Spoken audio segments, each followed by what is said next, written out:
So I want you to think about this. I want you to think about the greatest basketball player of all time. Let's call him Michael Jordan, right? He chooses somebody to be his trainer. This iconic player chooses one person to train him for 15 years. And you have a chance to sit down with him and talk to him. Imagine that person. Who is that person that MJ picks? It's my friend here, Tim Grover, who's here with us today. Patrick, how are you? I'm good, man. I've been looking forward to this like you have no idea. Man. We just had good lunch together. We had a great lunch. Yes, we did. And I got this ring on right now, which goes perfect with the outfit. It's a 1991, the first one they won. First Bulls championship ring that they won. First Bulls championship. Yes. I kind of like wearing it, man. It's. You can wear it until this interview is over. And then you take it home with you. So let me tell you guys what he's promised us.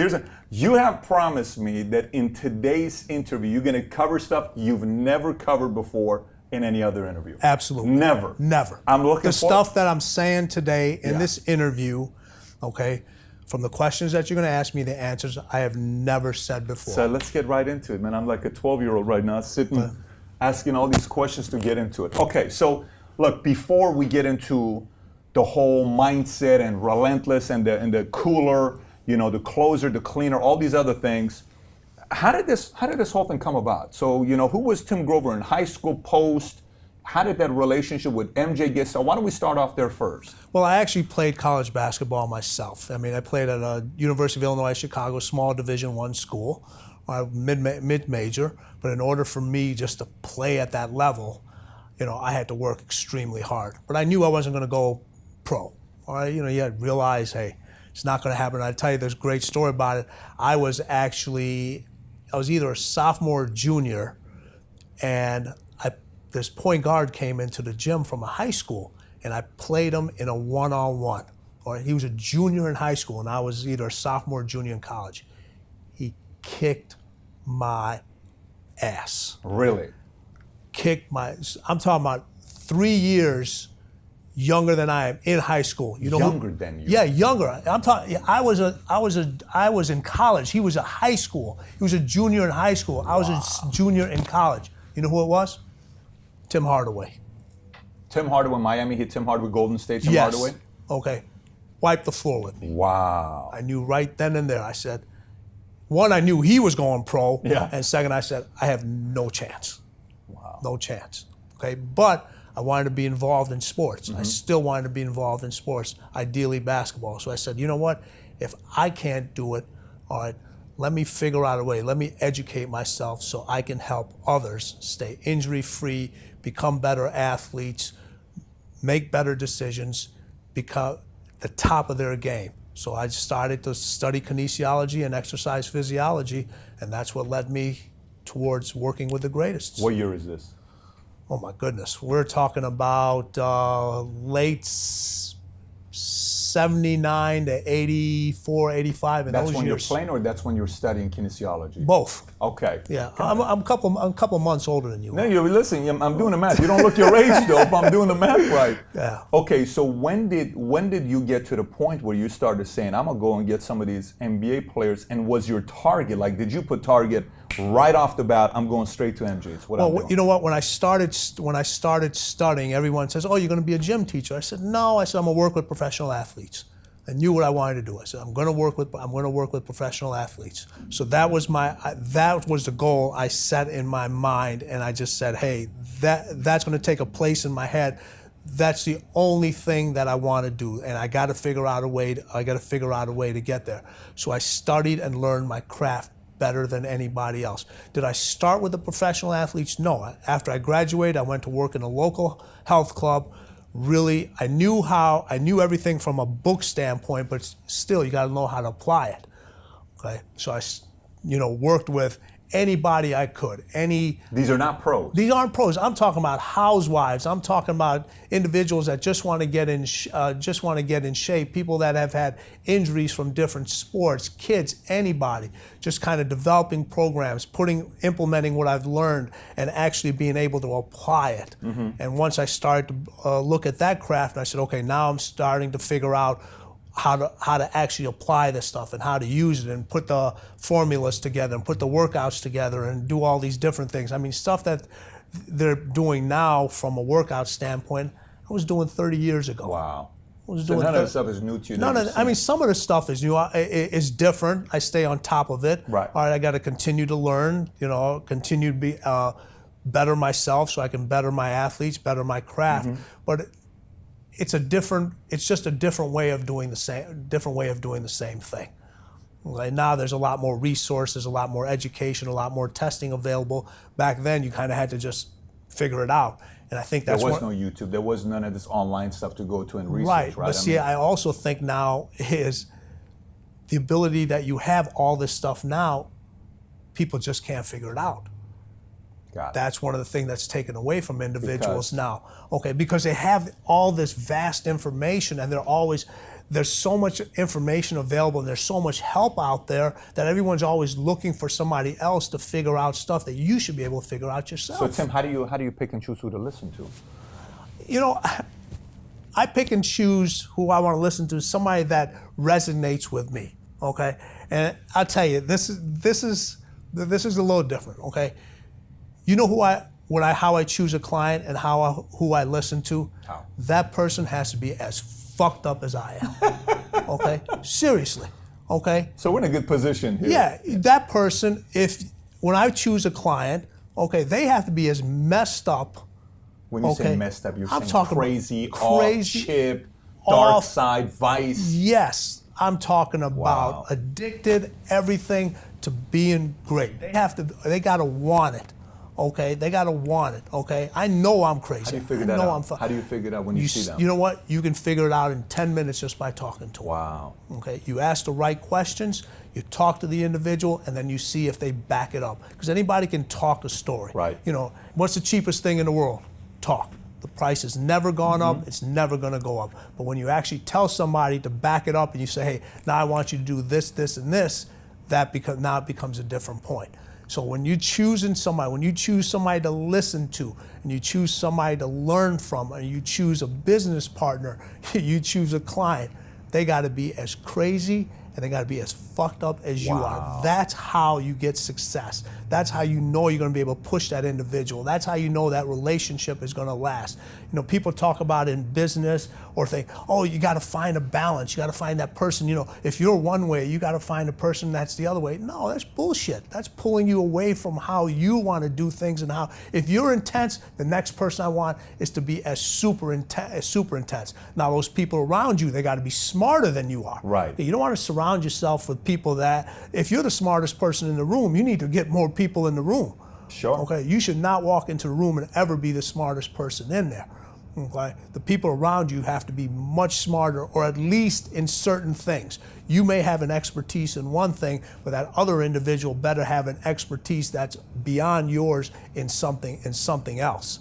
Okay. But from the mind standpoint, MJ was just as fucked up as I was. Kobe is just as fucked up as I was from being the best. Okay, I wanted to be the best at what I do. They wanted to be the best at what they do. All right? So there was an attraction there. It's an attraction, and those are the people that allow you to push them and allow them to. They understand they want to get better. They don't need to be motivated. Okay, they're like, you tell them, hey, that's the work. So interesting. They're not hiring you to come motivate me. They no, already want it as bad as you. They want the best of the best. Already want it more than anybody else. There's a reason they're the best. We talked about this earlier at lunch. They're the ones that show up to practice early. Okay, they're the ones taking the extra shots. They're the ones doing the wind sprints at the end. They're the ones, getting treatment, taking care of their body. They're showing up on off days. I mean, you're saying you're sending the guys home. You're saying you got to go home. You got to go home. Go home already. You got to tell them to leave. You don't have to tell them to show up. You got to tell them to leave. Oh, that's enough. You have people in your office, and you look at it. How many employees do you have now? We got 4,200 agents. 4,200 agents. Okay, out of 4,200 agents. Okay, if you put them all in the room, okay, and you were able to put them all in one shop together, all right, and say your hours were 9 to 5, okay, you'd have 4,200 people in here from 9 to 5 o'clock. From 5 o'clock. After 5 o'clock, you may have 500. After 7 o'clock, you may have 200. After 9 o'clock, you may have 5. And then guess what? At the end of the day, there's going to be one light left on. Maybe two, yours and somebody else's. That person's as fucked up as you are. Okay? Like, but you can count on that individual. I love that. You can count on that individual. Tell me, first time with MJ. So what happened there? So how did you connect with MJ? How did you get to the point where MJ? This is how it originally started. So I sent letters out to everybody in the Chicago Bulls organization, all the players. Now, you have to be a historian of basketball to really know this, and you may not even know this because of your age. There was a player on the team named Brad Sellers, little skinny kid, 6'11", out of Ohio State. So I was like, okay, kid's got some talent, needs some help physically. Maybe I can target him. So I sent letters to all the Bulls players except Michael. Except Michael. Why'd you do that? I'm a young kid. He doesn't need any help. Got it. He's going to be great. He's going to be all that. I get one phone call back. Guess who it's from? Michael. There you go. The best of the best wanted to get even better. The guy who didn't get the letter The calls guy who you. didn't get the letter went and got it out of somebody else's locker and told the athletic trainer and the team doctor at the time, talk to this guy. Okay, talk to him. So I met with the athletic trainer, who was Mark Feil at the time. I met with the team doctor, who was Dr. John Heffron at the time. Long interview process. They asked me all the questions, from a medical standpoint, from a training standpoint, to know if I knew what I was talking about. Then I had to do the process again. Then I had to do the process again. Then I get a phone call, and they said, "Hey, Michael wants to meet you after practice." So you still haven't met Michael? I still have not met Michael. Okay. So this is in December of 1989. This is when Pippen first comes, because I Yes. think Pippen came 88, right? Yeah, so December. Grant came 89, Yeah, I wanna say. December. I think Pippen and Grant came the same year, if I remember They right. did, because they Yeah. used to party together. Yeah. That's right. So in '89, in December, they tell me Michael wants to meet you after practice at his house. So I go to his house. All right, I pull up over there and I look down on my shoes. I'm wearing Converse. And everybody knows Michael's Air Jordan. It's the iconic Jumpman logo. And I'm like, man, I can't go in this house wearing Converse. Okay, now remember, this is December in Chicago. It gets kind of cold. Yep, Windy City. All right, so I take off the shoes. I got holes in my socks. I'm like, oh. I said, all right, I can't have this guy. So I take off my socks too. I knock on the door. He opens up the door, and the first thing he looks down, he goes, and I said, Michael, hey, real clean house. I wanted to take off my shoes and socks. I'm gonna leave them out here. He said, okay. So I come in. He says, introduce myself to him, tell him my background, tell him what I've studied and so forth. And he goes, all right, how can you help me? And I go through all the process of how he's had these nagging injuries and why he's had these things and what we can do to alleviate these things and help him, feel better and be allowed to perform at a higher level. And he goes, this just sounds too good. I said, no. I said, this is actually, I can lay this out pretty much. I said, I can tell you how you're going to feel in 24 hours, how you're going to feel in 48, 72. This is exactly what's going to happen. All right? And are you guys the same age? Are you? We're pretty close. I think I always lost count. I'm either 52 or 50. I'm a 64 baby. Okay, and Michael's 62. So he's 2 years older than I am. So you're still younger than him. I'm still. And he is listening to you. Yes. Okay. All right. Age has got nothing to do with. Some cats say, "Well, this person's older than me; they're not going to listen to me." No, age has got nothing to do with knowledge. Okay, I don't come across as an expert at what he does. I come in as an expert at what I do. Okay, and there's a lot of individuals out there that try to come in and they try to become experts at everything. All of a sudden, you have trainers and so forth that, if they're working with a baseball player, they're all of a sudden teaching them how to swing a bat or how to throw. No, do what you do. Do what you do. So when I got with MJ, I did what I say. This is what I do. Now, do I know about the game of basketball? Yes, I do know about the game. As much as he does? No. But that's where my learning process comes in. He's going to learn from me. I'm going to learn from him. He said, let's try this out. So I give you 30 days. But 30 days turned into 15 years.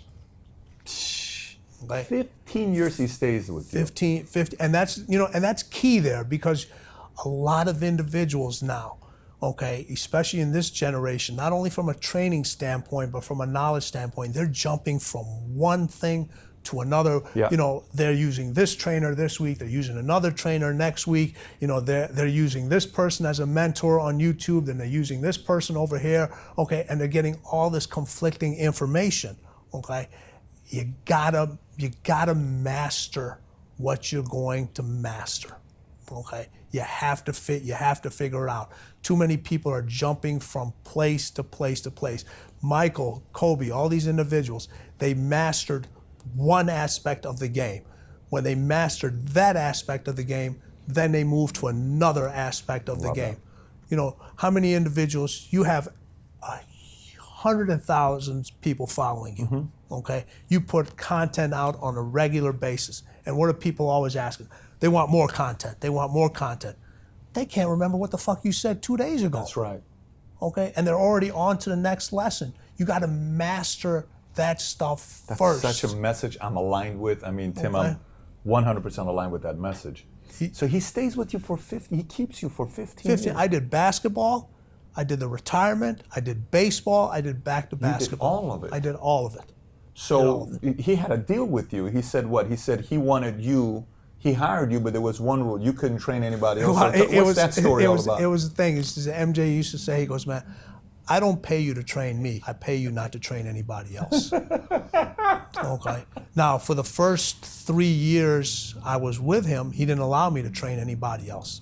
Okay? 3 years? 3 years. He said, you can't work with... So this is what, 89, 90, 91? Yeah. He said, you can't work with anybody. You can't work with anybody else. And then, after that, during the off season, when it wasn't our time, he allowed me to pick up some of. Did you pick up anybody from the Pistons? Were you with anyone from the Pistons? I was with some of his main guys. No, I mean most of the guys I picked up were local Chicago guys. I mean he brought Scotty on board. He brought Ron Harper on board. Sure.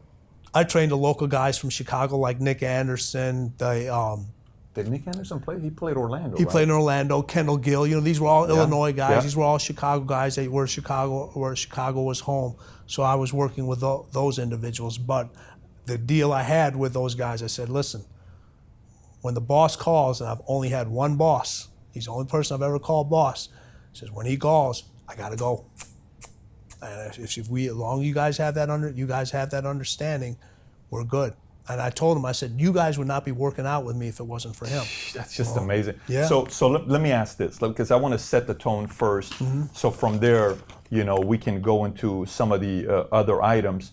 In the book Relentless, you talk about the 3 levels, right? Yeah. You talk about the cooler, the closer, the cleaner. Before I cover the 13 points here, if you had to break it down simply, what would the difference between the 3 be? You know, listen, a cooler is an individual that's good at what they do, okay? You give them a job to do, they get the job done. The results are what you expect. There's nothing great. Yeah. It's nothing exceptional. It's adequate. You have a closer. A closer is an individual that gives you those exceptional results as long as you give them a game plan and as long as too many variables are thrown at them. Okay. Then you have the cleaner. The cleaner is going to get you that end result over and over again, and this is key. Elevate everybody around him. He or she is going to raise their game, and he's going to deliver that result numerous times. Not just one or two Not just one. No matter what's thrown at them. No matter what variable is thrown at them. They have the ability to focus. No matter what variable is thrown out. No matter what variable is thrown at them. Okay. Yep. And you know, when we talk about sports, okay, you see all these individuals. They've got to deal with injuries. Yeah. They got off court. You know, they're human beings just like everybody else. But the cleaner never brings that stuff to work. Never brings it to work. Once they step on that football field, that baseball diamond, the soccer field, the basketball court, no one knows. It doesn't matter. It doesn't matter. You know, you have individuals here. When you see somebody's productivity at work fluctuate up and down, right? It usually has nothing to do with what's going on at work. It's usually what's going on in their personal life. What an incredible item to cover. Okay, and they bring it to work. Yep. Cleaners don't bring their personal shit to work. Yep. They don't. Okay. Michael had. Can you learn that, or is that something that you either? All of this can be learned. All 13 of them. All of this can be learned, okay? And we talk about this in the Relentless system, how you're not born with this. This is something that can be learned. But what happens is everyone's going to hit adversity. Yep. Okay?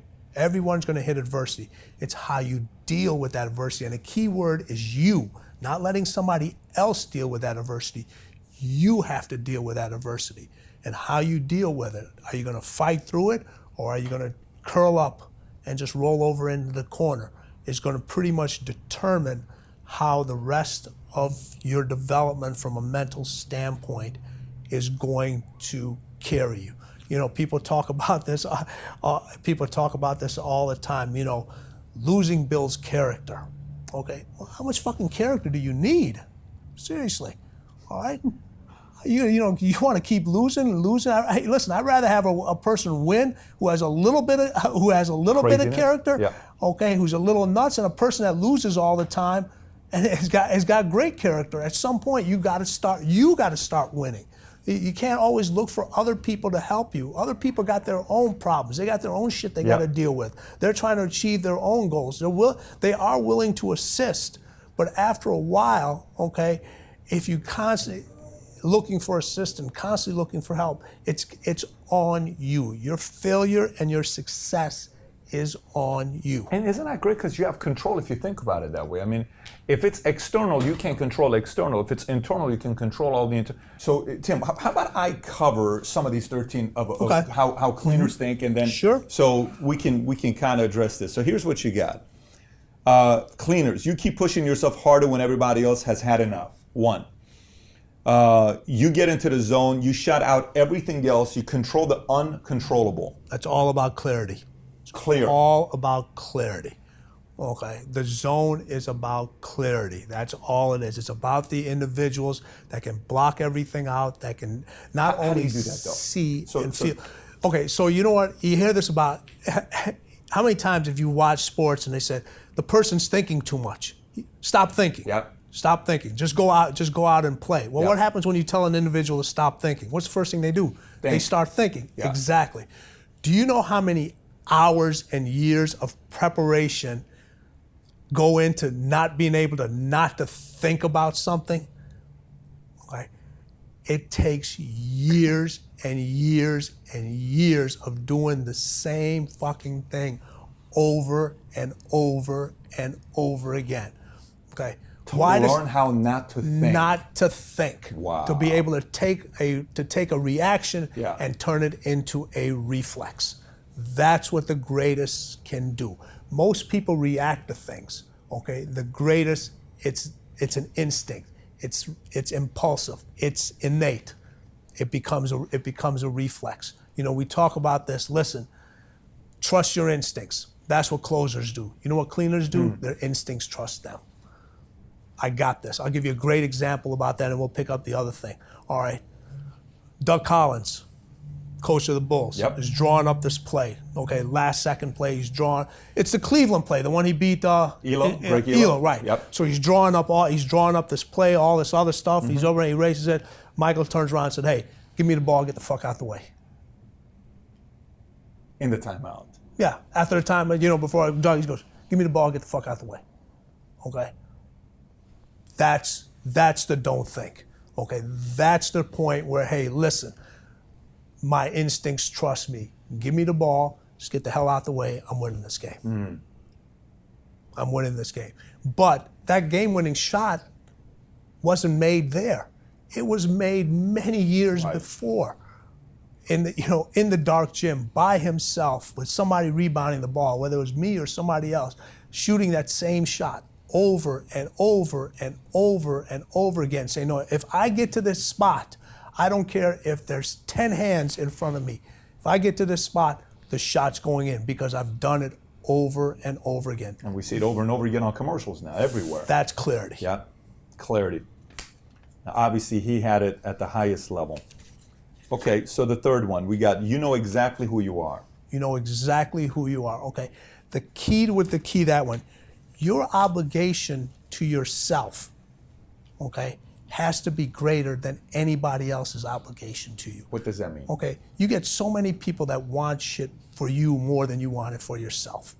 Okay, your obligation to yourself to be the best, to achieve the highest level, has to be greater. The pressure you put on yourself has to exceed anybody else's pressure that puts on you outside. That's what that's why Tom Brady's able to come from, was it 28 to whatever it is, 28 to 3, whatever it was. Okay, because the pressure he put on himself is way greater than what anybody else could able to do. That's why when he doesn't have his top receivers, okay, you talk about clarity and being able to put pressure on yourself, and his obligation is greater to himself than it is what anybody else could put on him. Okay, why he can take average receivers and make them superstars? Because he elevates their game. He makes the game simple for them. You know what he says? This is what I want you to do, okay? You're gonna run 10 yards, you're gonna break left, okay? I'm gonna throw you the ball. It's gonna hit you in these 2 fingers right here. All you gotta do is catch the ball. It's all you gotta do. You don't have to do anything else, okay? When you turn and you put your hands up, the ball is gonna hit you right here. Catch the ball, okay? And if you don't catch the ball, guess what? He holds you accountable. He holds you accountable. You look at one of the plays last year, he was with Julian Edelman, he dropped the pass, he told Julian Edelman, Julian, you gotta catch a fucking ball. You gotta catch a fucking ball. And what Edelman said, he goes, you know, you're absolutely right. I can't make it any easier for you. I'm telling you where I'm gonna throw it, where it's gonna hit you in the fingers, okay? You gotta catch the ball. Expectation is higher as well around people. Yes, you hear these people that people say, if you wanna be happy, have no expectations of other people. You ever heard that quote? So if you want to be happy, have no expectations of other people. How do you do that in a team environment where people are trying to win and do something that's never been done before? Yeah, I mean, well, what it is listen, the expectations of yours are a lot higher than everybody else's. You can't come down to theirs. So the key when we talked about cleaners is yours is going to be higher. The hardest thing to do is to elevate everybody else around you. Because if people get around and say, hey, listen, if I can do it, why can't they? Okay, everybody can't do it. Okay, yeah, I love this one. You know, people talk about this. We're all born with greatness. We're not fucking born with greatness. You earn greatness. Okay, that's a bullshit line to sell fucking shit to talk about. We're all born with greatness. Okay, that's the raw stuff about giving people hugs and high fives and all that other stuff. That's a fucking high. Okay, I tell people, what do you got to do to get to paradise? You got to fight like fucking hell to get to fucking paradise. People don't know how to fight anymore. They don't know how to fight. Paradise starts in hell, and people quit because they don't know what to deal with, what's going on down there. When everybody's tugging at you, when they give you a pat on the back, in hell they don't give you a pat on the back. They're trying to throw you off this fucking window. They're trying to clip. It's the ones that can fight, the ones that come back. Those are the ones that succeed. Those are the icons. Many legends out there, very few icons. Powerful. That's powerful. So this next one is one of my favorites. It says, you trust very few people, and those you trust better never let you down. Yeah. Everyone talks about their inner circle. Mm-hmm. Okay. The greatest inner circle individuals are so small. Okay. What the greatest do, you know what becomes their best friend?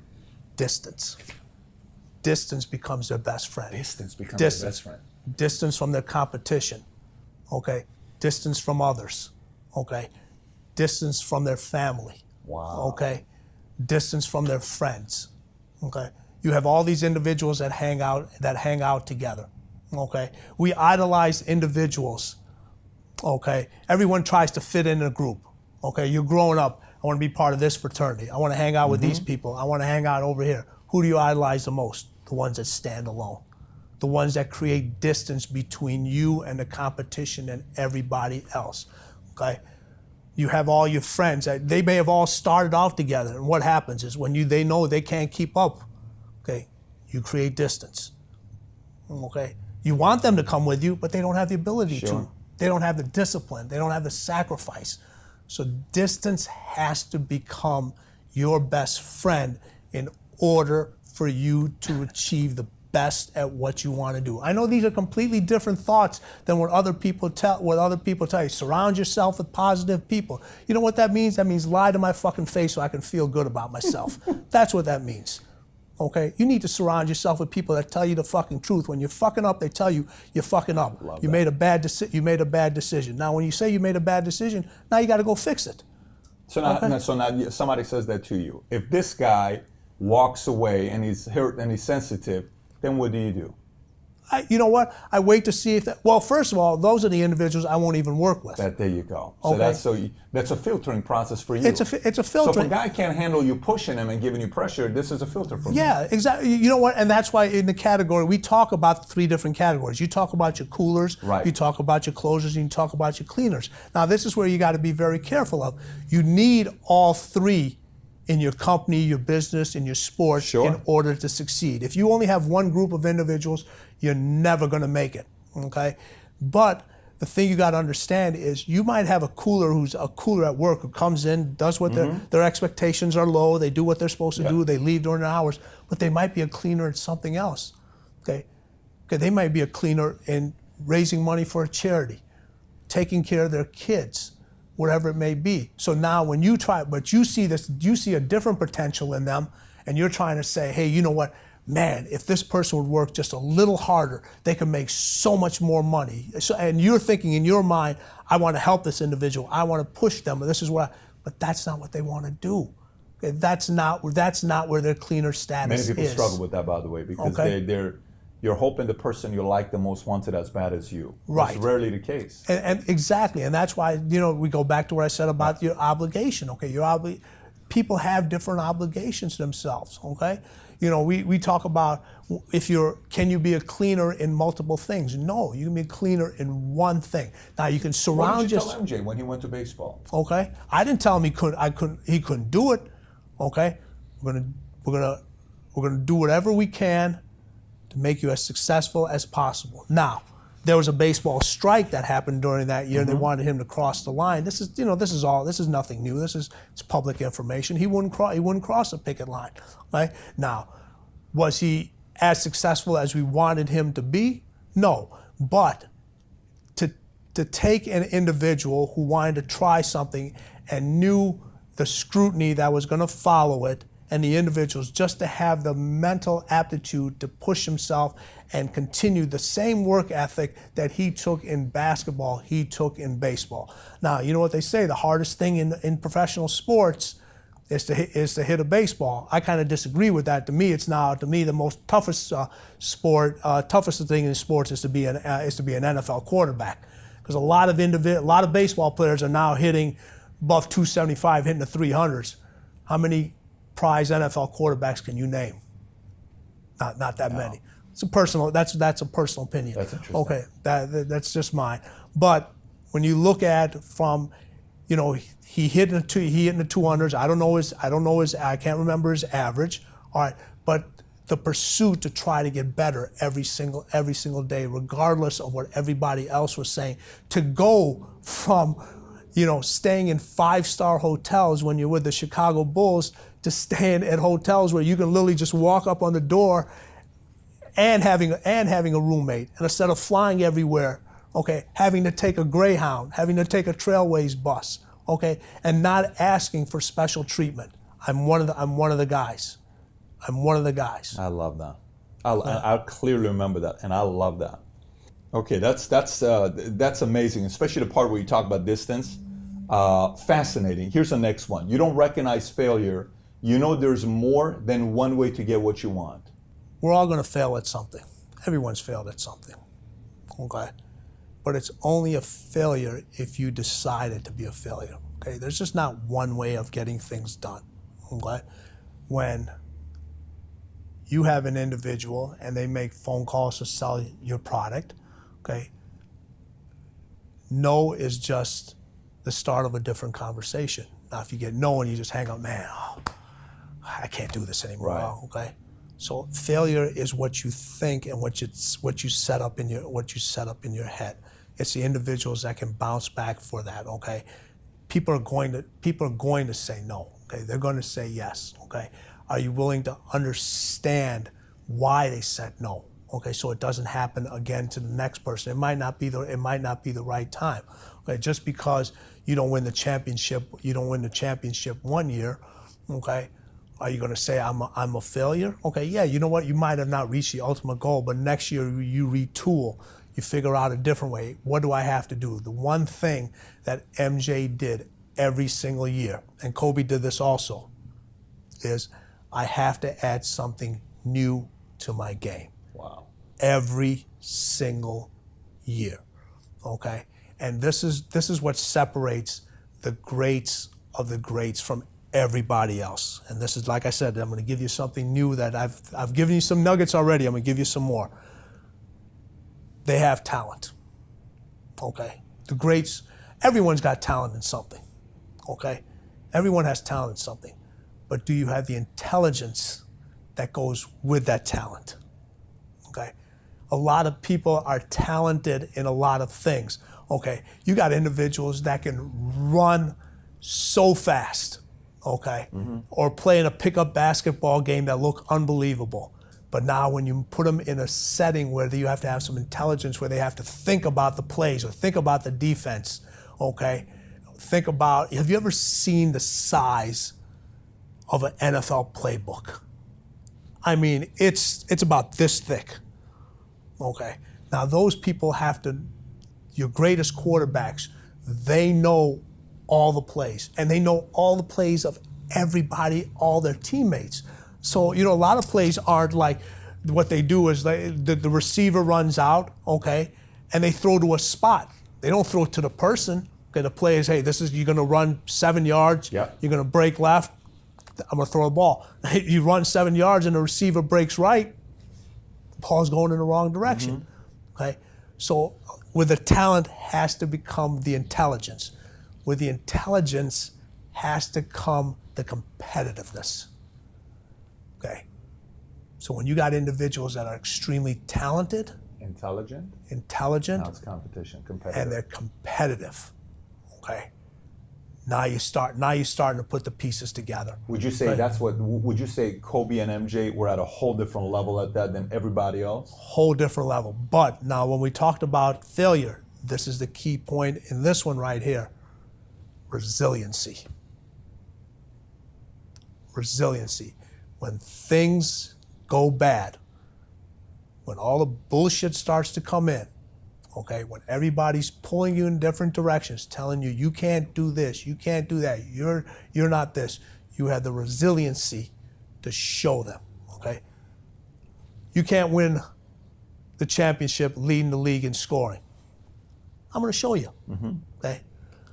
You only play one side of you only play offense. Play defense, yep. I'm the defensive player of the year. That's right. Okay? All right. You win the dunk contests. Okay. Everything that says I can't do it, they've done. That's resiliency. When you have those 4 things, and I don't care if it's in sports, it's in business, you have to have those things. Otherwise, failure is going to kick your ass over and over again, because so many people have one of those 4. Yep. You got a lot of people that are talented. You got a lot of individuals that are competitive. You got a lot of people who have the intelligence. Okay, but you can have the intelligence in something and not be talented at it. So now you have to find something else. So when I was talking about, I had the intelligence in sports performance and in basketball, how the body moves. I didn't have the talent to be a professional basketball player. So you were self-aware of it. Exactly. Okay. So all these things tie in together. That's why when you talk about the 13, everything is labeled number 1, because they all tie in together. They all tie in together. I like how you explain that. Okay. So we got talent, intelligence. Let me see if I got this. Talent, intelligence, competitiveness, resiliency. The 4 combined together. Yeah, I love that. Those are the individuals. Any business individual. Listen, I just met you. Okay, never talked to you before. Okay, you're obviously extremely successful. Okay, you can't be successful if you didn't have all these 4 traits. Okay, I know you're a competitive motherfucker. I can tell by just looking at you on that. Okay, you're extremely talented at what you do. Okay. I'm not here to kiss your ass. I'm not getting another hit by kissing your ass on this YouTube link. Okay? If you weren't doing shit right, I'll be the first one to tell you. Okay? You have your intelligence, you have your talent. You can't be in your line of work if you're not fucking competitive. You can't be. Okay? That car we rode in, that'd be a fucking Hyundai. Okay? All right? How many times have you had to adjust in order for your business to thrive? Shitload of times. Okay? Yeah. You might have to adjust after this interview is over with. Yeah. Those 4 things are in every single individual that has been successful, who wants to be successful. If you're missing one of those pieces, you need to find it, because you'll never get to where you want to be without them. Powerful. Next one. You don't celebrate your achievements because you always want more. It's never enough. So this is an area where greed is good. Okay, yeah, listen, this isn't about being, I'm not telling you to be, this isn't about being a good person, okay? You know, like I said earlier, everyone wants pats on the back, okay? You got competitors that step on people's throats. Mm-hmm. And then you got other fucking competitors that fucking cut them open, okay? Those are the individuals that it's never enough. Pretty simple. It's never enough, okay? People always say, you know, you gotta love the work, okay? You gotta love what you do. You don't have to love what you do. You gotta be fucking addicted to what you do, okay? You gotta be addicted to winning. Just like failure is an addiction, winning is an addiction. But guess what? You cannot win. You have to trade one addiction for the other. So if you're constantly losing, you got to trade that addiction for winning. But here's a problem. When you trade one addiction, guess what? Then you got to trade another addiction. Then you got to trade another addiction. Then you got to trade another one. Okay? Okay. You cannot work short hours. You got to work long hours. You hear people, oh, here's one for you. I love this one. And it fucking drives me crazy. Okay? This one drives me fucking crazy. Okay? You got to work smarter, not harder. You got to work smarter, and you got to work fucking harder. You got to fucking do both. Okay? You cannot do one. Okay? They work together. You got to work smarter, and you got to work harder. Okay? So you're telling me, okay, to work smarter, but to work less? No, that's not going to happen. You're going to tell me, I'm going to tell one of my athletes, okay, that, hey, listen, you know what? You only need to practice 4 hours a week. They'd be like, are you fucking crazy? It's not going to happen. Okay? Now, you need to tell me how to be more effective in what I'm doing. That's the smarter side. Okay? That's the smarter side. But you're not going to tell me I got to work less. Got it. How obsessive of a worker was MJ and Kobe? If I could think of another word than obsessive, put that on there. Wow. You have to be obsessive. You have to be obsessive. You have to be addicted. You have to be disciplined. Okay? The key there is you. Everyone else is looking for other individuals to do stuff for you. Stop looking for fucking help from everybody else. Okay? It starts and it ends with you. Your identity starts and ends with you. Nobody else has changed your identity. Okay, you changed your fucking identity. All right?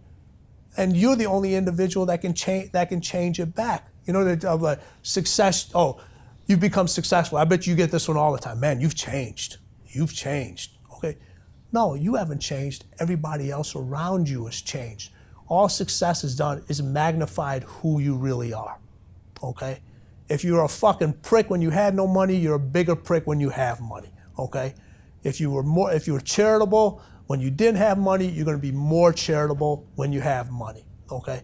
It's the other individuals around you, okay, who can't see, who didn't see the work that you put in, the time and effort, the dedication, the hours that nobody else saw here, the sacrifices, missing your kids' events. Not because you want to.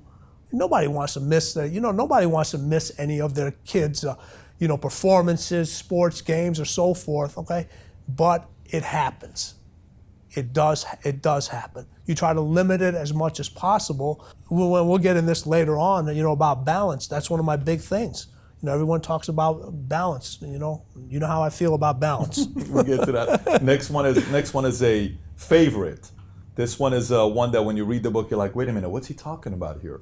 you have a dark side that refuses to be taught to be good. Everybody's got a dark side, whether you want to admit it or not. Everybody's got one. It's the individuals that can tap that dark side, okay, that know how to use it, that know how to control it.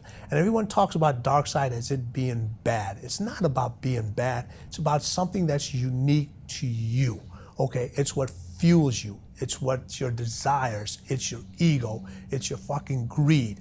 It makes you separate. It's what lights your fire. Instead of having somebody else light your fire, the dark side keeps your fire lit. It's something that's unique to that individual, to you, that pushes you, that nobody understands. Only you understand it.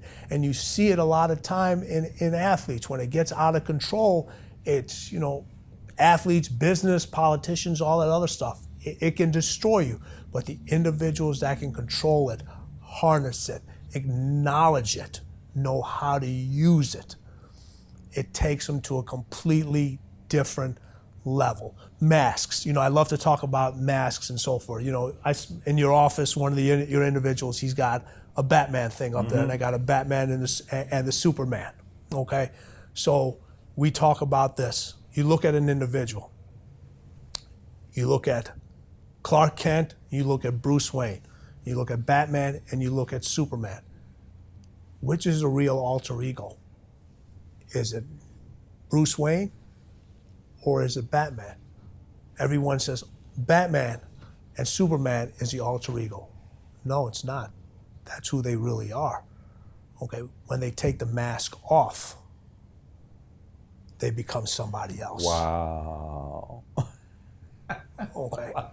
When they take the That's mask powerful. off, they become somebody else. Okay. That's who they really are. Batman is who he really is. Superman is who he really is. You get individuals that are so intense at work. Okay. What happens when they come home? You cannot be that intense at home. So what do? Okay. You need a little time to unwind. Okay. You gotta sit down. You become your alter ego when you go home. You are who you are when you're at work. There's things that you do here in your office from a business standpoint you would never do in the house. Sure. You would never do in the house. Okay. I wouldn't want my kids to see it. Exactly. Okay. You wouldn't want your kids to see it. All right. But are you really that person, or are you the person you're at work? You're the person that's at work. I love the way you just described this. That was fantastic. Okay. You're that person you are. Yeah. You're at work. People always call me, say, listen, Grover is the biggest asshole you will ever meet. I don't have a problem with that. I don't have a problem with that because I'm at a place where you can't think the way I'm thinking. You don't see the things the way I'm seeing it. Okay. Now, if you call me a asshole, I'm offended because anybody can be an A at something, but there's only one the asshole. I'm the asshole. Big difference. You're not intimidated by pressure. You thrive on it. Everybody can handle pressure. You know what? Most people decide not to. That's it. Most people decide not to. Pretty simple. It's not that complicated. And we're all built to handle pressure. Yeah. We are, okay? But what we do, we run from it, okay? And what happens? I'm stressed. You know what stress is? Stress is just pressure you decide that, Stress is just pressure you won't deal with. So if you don't deal with a pressure situation, another pressure situation comes on, and another one comes on, and another one comes on. Now you're dealing with stress, okay? Every day, you got to deal with something that you don't want to do and deal with it first. I'm assuming you have an HR department. We have to. Oh, you have to, okay? I hate fucking HR departments, okay? I hate them, okay? If a person's not doing their job, wouldn't it be so much easier just to say, hey, you're not doing your job, you're fired, okay? But you choose not to tell them that because you know what? They may be going something at home. It's not a good day. Something. There's never a good time for the truth. Okay, but the truth needs to be heard. It needs to be heard. If they're not producing, they need to find somebody else, or find some other. Because guess what? Most people struggle with that. It is. It is. I agree with you on that. I agree with that. Okay, but the longer you keep that person cradled in a situation they're not going to thrive in, it's hurting yourself and it's hurting those individuals. Okay? I like that. A problem is only a problem when you decide not to deal with it. Okay? We always talk about, listen, when a guy comes up to me, when one of my athletes comes, we got a problem. I said, no, we don't have problems. We got situations. Okay? You deal with a situation, it never becomes a problem. Okay? If you don't deal with a situation, then it becomes a problem. So deal with it while it's a situation. When it gets to be a problem, now you're going to have issues. I like it. 5 more. When everyone is hitting the in case of an emergency button, they are looking for you. You have individuals that when shit hits the fan, everybody panics. Okay, this is a great example about this one. Okay, I'm a beast. Okay, everyone, how many times you hear that? Man, I'm a beast. I'm a beast. You know what? You're only a beast until it's time to do beastly things. Then you find out who the fucking beast really is. Okay. When there's a case of an emergency, that's the individual. Those are your Navy SEALs. Those are your individuals that are going to get everybody out into a situation. They're not going to panic. They're going to see what's going on. They're going to figure it out. They're going to see that situation. They're going to make sure the best outcome possible is going to happen with the minimum amount of damage. Okay? And there's very few people that can do that. Tom Brady after the halftime game, or when he completed that pass and they scored the field goal, right? When he went into the locker room, you know what he told his teammates? We're going to win this fucking game. We're going to win this game. In case of an emergency, they're all looking at it. Once he told his teammates that, they're like, oh, yeah, my man's got us. What'd they do? They came back and won the game. Right? But it takes a special individual. This is, like I said, when you talk about the 13, they got to all be tied in together. They got to all be tied in together. Not one is more important than the other No, one is not more important. And here's the key about, you talk about the emergency button. The emergency buttons are the individuals, okay? They don't count the days. They make the days count. You get all the individuals, man, 8 more days till vacation. You've already checked out. Yeah. Okay? The individuals, you're in case of emergency buttons, thinking about, man, I got 8 days, I got to get shit done. Okay? I got to make sure, because when I leave this office and I'm gone for 2 weeks or whatever it is, okay, in case something happens, I've already seen it, I've already dealt with it, I've already told somebody else how to handle it, so to make sure the situation can be handled under any circumstances. Those are the individuals that are in case of emergency. And there's not that many of them. Everybody thinks they are. If everybody thinks, all right, you get the individual that if you're in a room and there's a fire, how many people just start scrambling and panicking? You got the other, everybody calm down, this is where the exits are, this is how we can get it. Okay, you go through here, da, da, da. They've already evaluated the situation and they've thought about every single possible scenario, positive or negative, that can go wrong. Okay. In every scenario, there's somebody like that. There's always somebody. And you know what? Sometimes you don't even know who that person is until they have to rise up to that. Yep. Until they have to rise up to that point. Circumstances bring extreme competitors' confidence out of an individual. You want to see how tough an individual is? Put them under a pressure situation. See how they're going to deliver. See how they're going to deliver. Everybody, you know what? Everybody wants to sit in your seat. Everyone wants to be the head coach. Okay, everyone wants to be the boss until they got to sit in that first seat and find out what's actually the decisions that you have to make, how many people are relying on you, every little action that you do, every little mistake, everything positive. Then it begins to be too much. You get individual in sports that get traded from team to team because they want to be the man. until it's time to be the man. And they're like, oh, wait a minute. Too much pressure. Yeah, let me sit here. I don't want the pressure. I don't want to be the in case of emergency, but I want to be the third or fourth guy on the team, and I'm good with that. You don't compete with anyone. You find your opponent's weakness and you attack. Everyone's got a weakness. In businesses, what do you look for? You look for somebody else's weakness, and you're like, hey, either we're going to buy them out, okay, or this is what we're stronger at, and we're going after it. People have gotten too soft these days. They've gotten too soft. Okay? That's why people, man, you're always so angry. No, I'm not angry.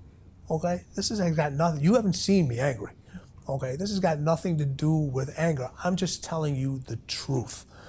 All right? That's what I'm telling you. Okay? There's too much people. There's too much hugging and too much high fives and all that shit going on when you haven't earned it, okay?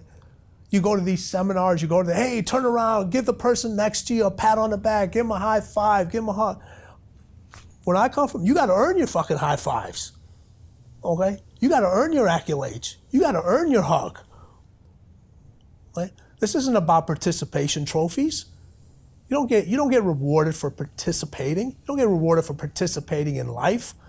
I got passion and I got inner drive.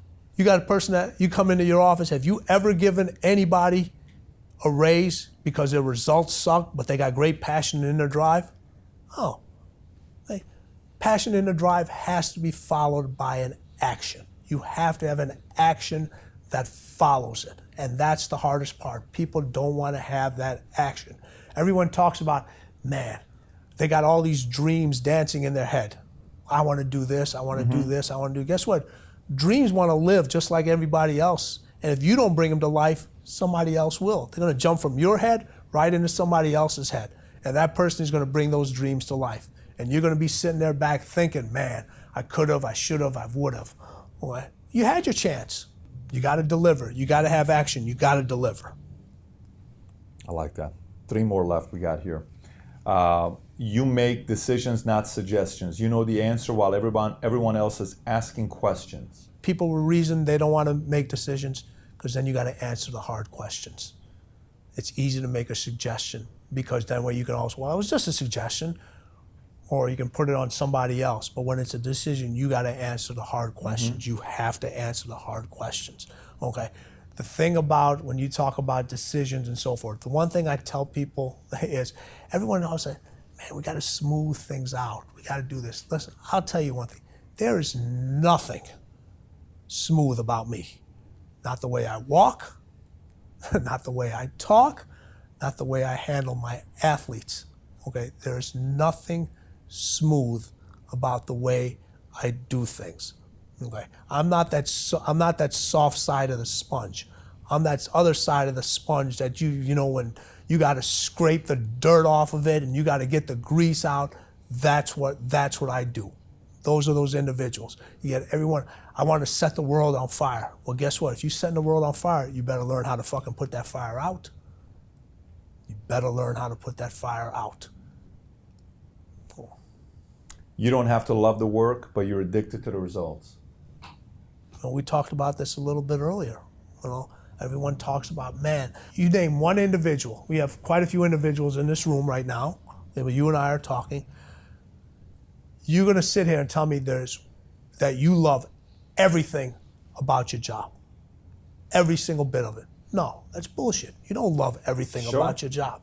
There's certain things you just people love the long hours. No, people want to getting up the phone calls. Do I like having to watch a game at 3 o'clock in the morning? But no, I have to be prepared. But I'm addicted to the result. I'm addicted to the result. Okay? And when you're addicted to the result, you need individuals that are around you, okay, that are there to educate you, not entertain you. And you see the biggest fall of an athlete is when they surround themselves with individuals that entertain them, and those are your yes people, instead of individuals that educate you. Surround yourself with people that are going to educate you. That's what I do to my athletes. That's what the athletes do to me. when I've crossed over into different sports, I've had to learn the nuances of, what a quarterback has to go through, what a, baseball right fielder, a hitter. Okay, those individuals, I don't want them to entertain me with jokes and, their entourage and so forth. Okay, the majority of my guys don't have entourages because they keep their inner circles small. All right, I want them to educate me just like I'm educating them. Powerful. Powerful. And last but not least, you'd rather be feared than liked. It's not a popularity contest. When your individuals get on the phone, okay, what's their job? To sell. Mm-hmm. The job isn't to make friends. What? You may make some friends along the way, but it's your job, okay, to get those results. The competitors are feared. They are feared. Okay, and you know how they handle fear? Okay, you work out, mm-hmm. right? Okay, how do you make your muscles grow? Through resistance, right? Sure. You lift weights, you want them to grow bigger, you add more resistance. All right. It's the same thing in business. It's the same thing in life. It's the same thing from a mental standpoint. You have to add resistance. Do you think people crack when there's too much resistance and you kind of start learning about yourself and the people around you? Right, but that's again like if you add too much weight, you're not going to be able to lift. You're not going to lift. You're going to hurt yourself. So you're not going to. There's next phase. This is your next phase. But you need to continue to add. You need to continue to add resistance. Just like that's how your brain grows. When people when they run from pressure and so forth. Okay, that your brain needs that pressure. It thrives off of it. That's how it grows. That's how it wants to be rebooted. That you talk about individuals. You get an update on your phone on a regular basis, right? You get a new app. You get this. You get a new phone. You move up to an iPhone 7, iPhone 8, wherever the hell they're at, the Galaxies, all these different things. Okay, and you do this. You change them. When's the last time you fucking rebooted this? When's the last time this got a jolt? When's the last time this got a charge? It needs to be challenged. It needs to be worked with. Okay, and those are the individuals that you're fearful of because they're never satisfied. They always want more. They're going to educate themselves. They're going to become better. Those are the individuals that are feared. You go into a company, if you're selling a policy and you're the best at what you do, and somebody else is selling a policy and they walk into an office and they see you sitting outside in that office after they made that presentation, they should be coming out of there and saying, oh, fuck, we got no chance. They got a better product. The person's going to know the product better. They offer better service. They got better customer individuals. They got everything. That's what I'm talking about fear. That's what I'm talking about fear. You'd rather be feared than liked. So here's as we get to the closing, because I'm really curious about talking about the program that you have as well that people can participate in and learn more about. Tim, why is it worth it? I mean, somebody could be watching this saying, oh my, you want me to go through this pain, you want me to go through resistance, you want me to go through this, you want me to work hard.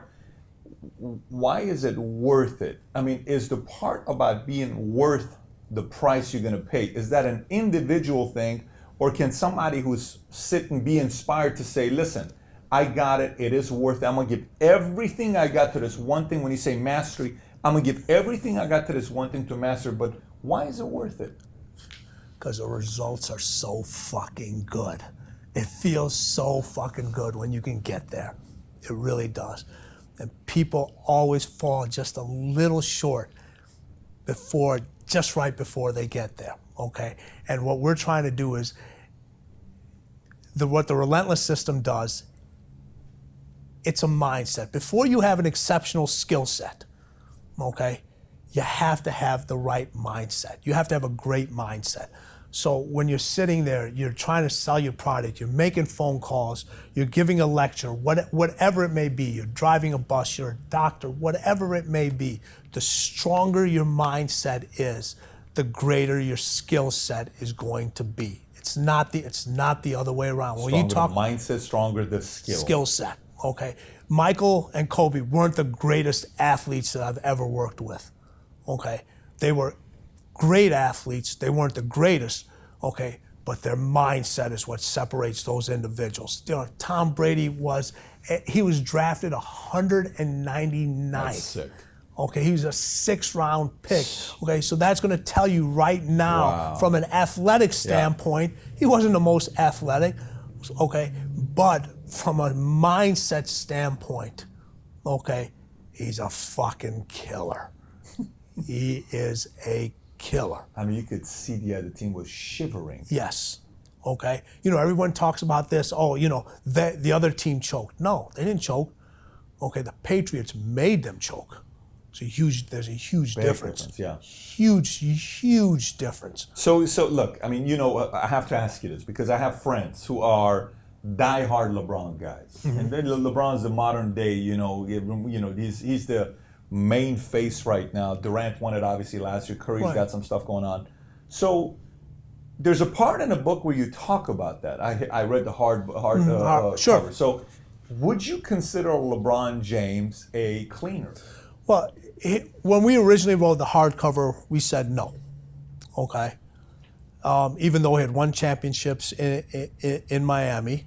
Okay, but Dwayne was a cleaner. Dwayne and Pat Riley were the cleaners on those teams. Wow, Dwayne and Pat Riley. Pat Riley, yes. Okay, they're the ones that were they were the cleaners on that team. LeBron, from a skill set standpoint, you know, unbelievable talent. Okay, he can do every facet on the basketball court. But he didn't know how to win. He knew how to compete. He didn't know how to win. Okay, when he came down to Miami, okay, they showed him how to win. Mm-hmm. He knew how to compete. They showed him how to win. He won the championships. Now, when he went back to Cleveland and won the championship down there, I did move him to cleaner status to be able to go back into your home city with all that pressure, with a team that wasn't really that good, regardless of the circumstances of the other teams. You know, they've been talking about Draymond Green, if he didn't get suspended, they would have won. Well, you know, you can go back and say, well, when they played him before, if Kyrie Irving didn't go down, who knows what the result. Right. So forget about if could, all that other stuff. Okay, to go down and do what he did, I did put him up to cleaner status. But the problem with being and reaching cleaner status is you got to be able to do it over and over again. Okay? He played at a very high level, but he wasn't able to elevate his teammates to play at that high level. They played as well as they could the year before. And, you know, you look at Iman Shumpert, you look at Channing Frye, you look at Tristan Thompson. They didn't even come close to that level that they played at 2 years ago. All right. Now, your job as a leader is to hold those individuals accountable. This is the difference, again, when you talk about friendship, feared, and being liked. Okay. You'd put him in the category of? LeBron is not feared like he should be. Wow. Okay. When he steps on the floor, the other guy's not afraid, like Kobe and MJ. There's that little factor that he's missing. Now, can it be taught and can it be changed? Yes, it can. He's got a few years left, though. He doesn't have as much time. He doesn't have much time. Okay, but that's the difference. Okay, when MJ stepped out on the court, okay.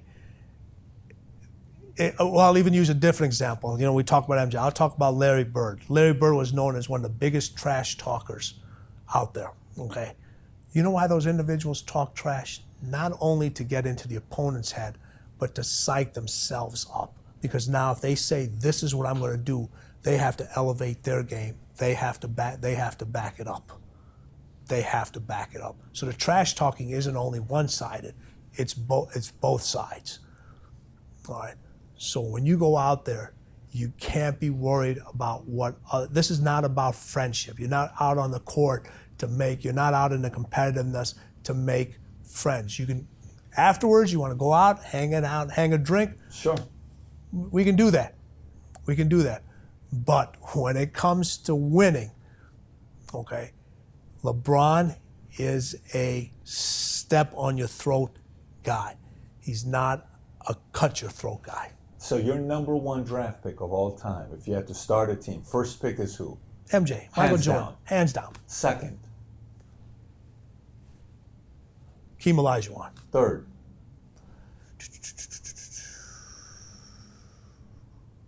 Kobe Bryant. Four. Hakeem Olajuwon is second, huh? Isaiah Thomas. Five.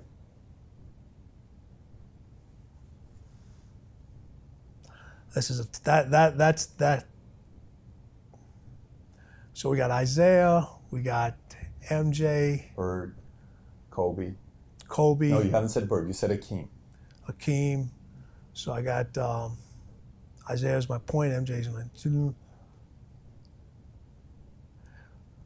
Larry. Larry.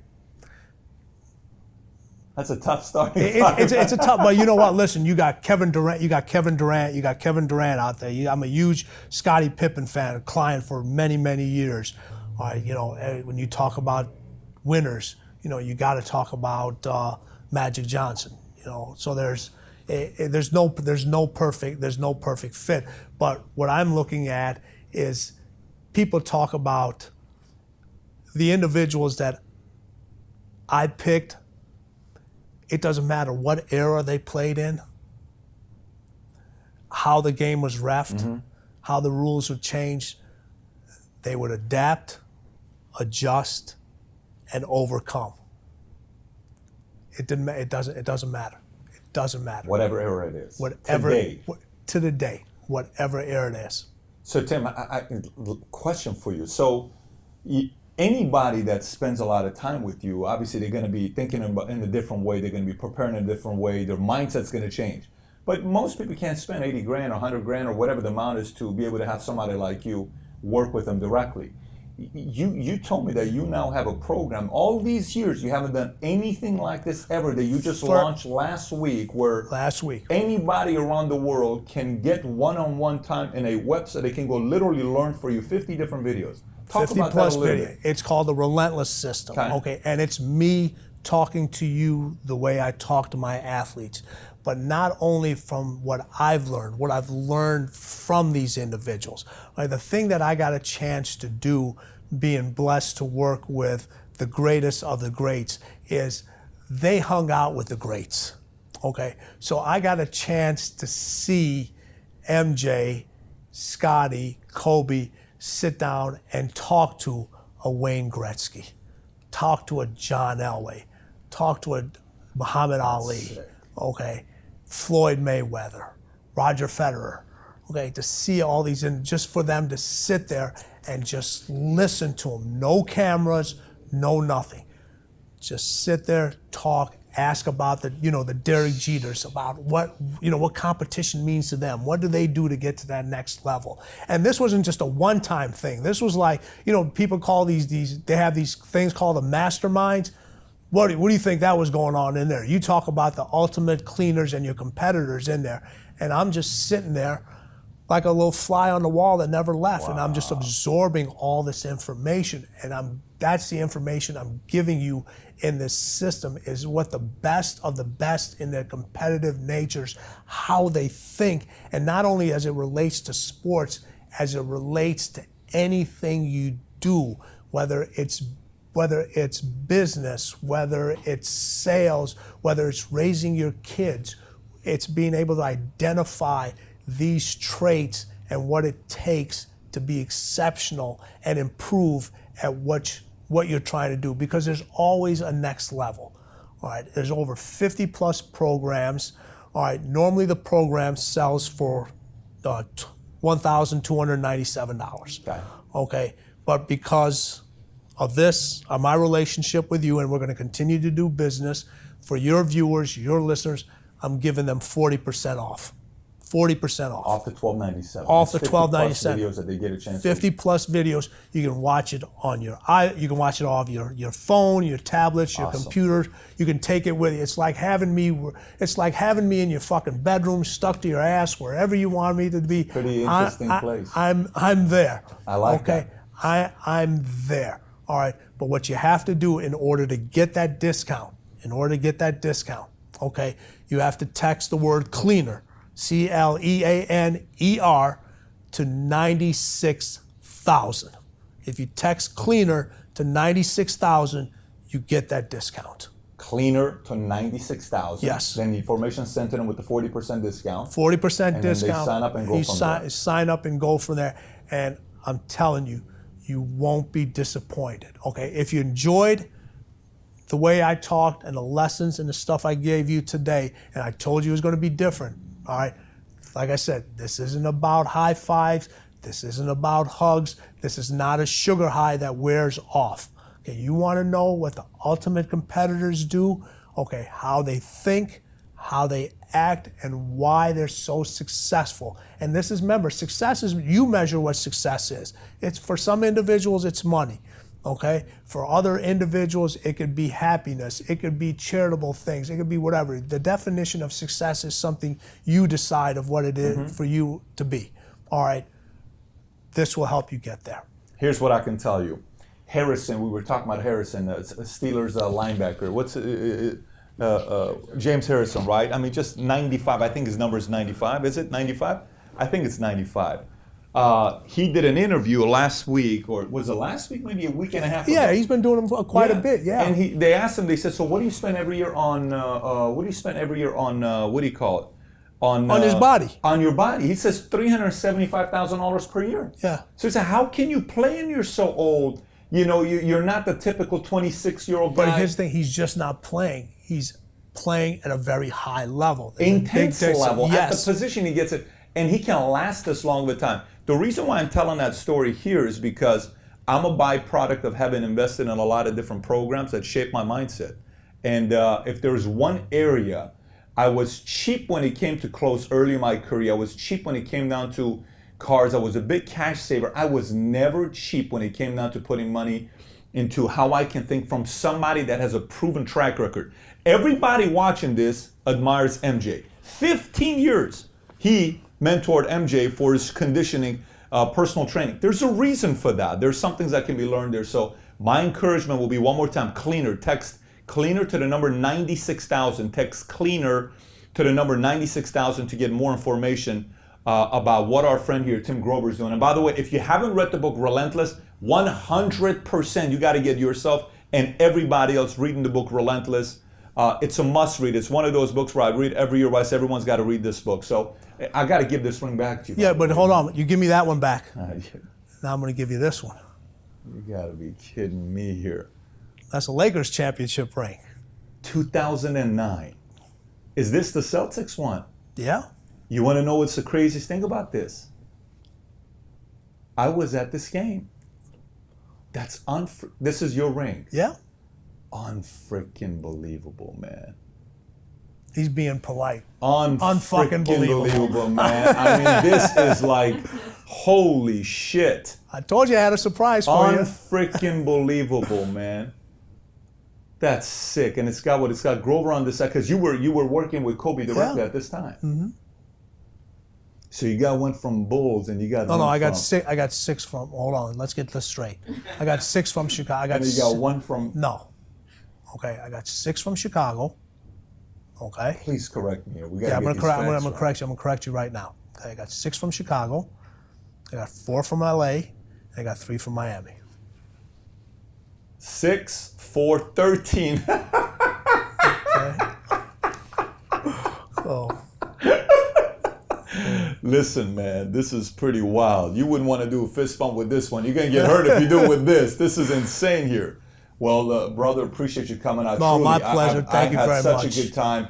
Lunch, this meeting here, just truly had a very good time. Wow. And guys, I'm just telling you, if you haven't yet gone and done the 96,000 cleaners, texting it to 96,000, go do it. There's a lot to be learned from the man that worked directly with MJ for 15 years. This isn't some social media guru that's telling you how to go out there and do Instagram. This is a man that worked with a guy who owns a sports team, who's the greatest basketball player of all time. Highly recommend you go out there and get this program that Tim Grover's offering. They just launched it last week. Again, thanks again for coming on. My pleasure. Thank you, Appreciate Patrick. Thank you. Thank Yes. you.